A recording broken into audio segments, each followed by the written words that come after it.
اعوذ باللہ من الشیطان الرجیم، بسم اللہ الرحمن الرحیم۔ خلاصہ مضامین قرآن، پارہ نمبر 12۔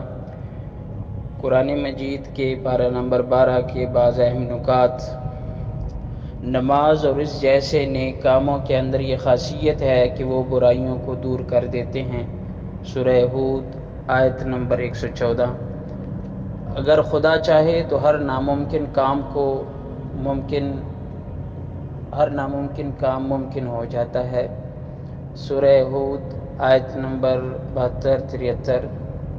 لوگوں اور مسئولین کو چاہیے کہ دین کی راہ میں ثابت قدم رہیں، مشکلات کو برداشت کریں۔ سورہ ہود آیت نمبر 112۔ اگر ایک معاشرے کے لوگ گمراہی کے راستے کو چھوڑ دیں تو خدا اپنی برکتیں نازل کرے گا، ان کی قدرت اور توانائی کو زیادہ کر دے گا۔ سورہ ہود 52 نمبر آیت۔ رزق حلال اگرچہ کم ہو، اس زیادہ رزق سے بہتر ہے جو حرام ہو۔ سورہ ہود آیت نمبر 60۔